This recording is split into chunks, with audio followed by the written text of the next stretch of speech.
Hello dear friends, and happy birthday to my coach Vladimir Harapetyan.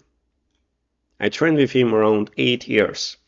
I started playing chess when I was 5 years old, and my first coach was Ashken Sanoyan, a very dedicated teacher who played an important role in my early development. 2 years later, I was able to attend Vladimir Harapetyan's classes, where he built a strong foundation for my chess understanding and my approach to the game. I should mention that many of his students are now grandmasters. And I would like to say thank you to them for all these years of training because I learned so many things, not only about chess, but also important life lessons. And now we are going to solve one of the puzzles that my coach Vladimir Apetyan showed me when I was young. Just one puzzle, but you will see how many interesting endgame techniques and principles you are going to learn. So here white is a piece down, you see, and of course white is playing for a draw. So if we take this pawn, then rook versus rook bishop endgame is a draw. Let's try this rook g4. Does it work or not? Then bishop e7. And you see that it's very easy to convert advantage for black. So let's go back. If we play rook e6, then just maybe bishop f4, and still it's good for black.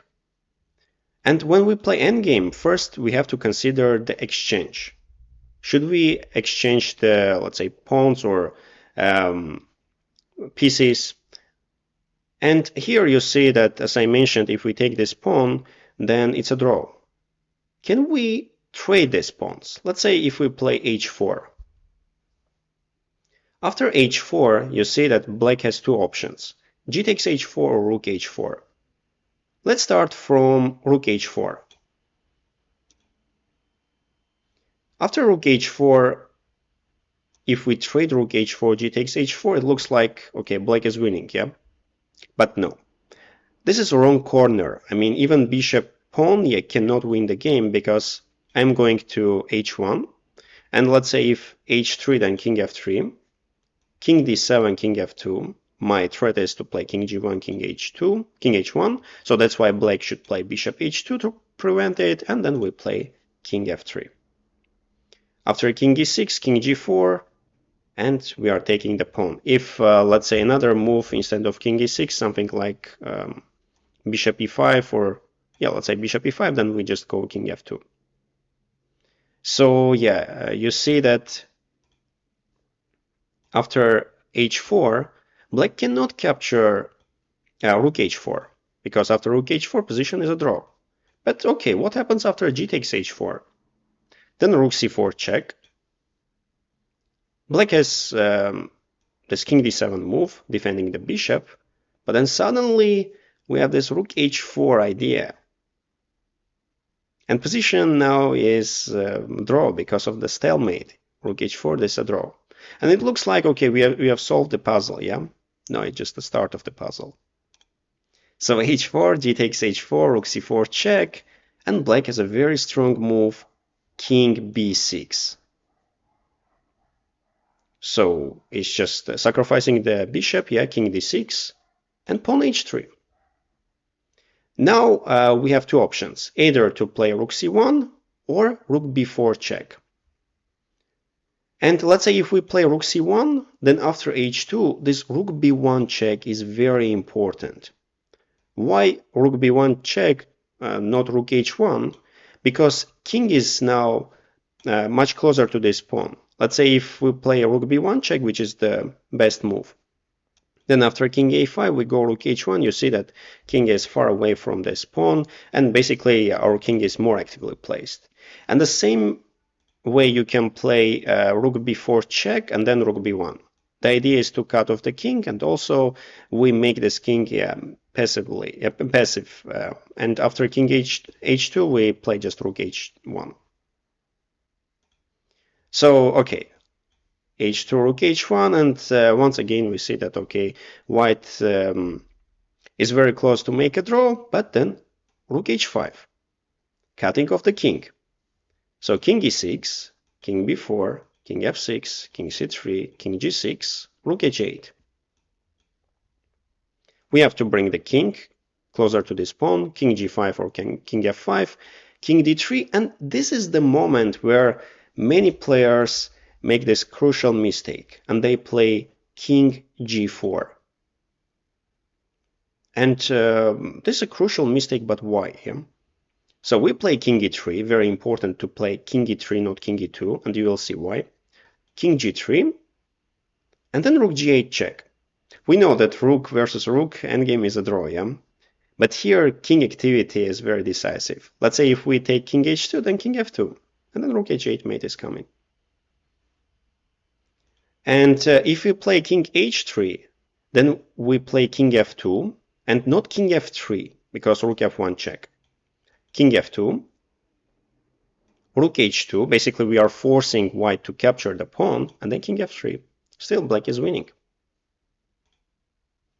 So yeah, here let's go back. So king d3, and the best answer is king f4. So why not king g4?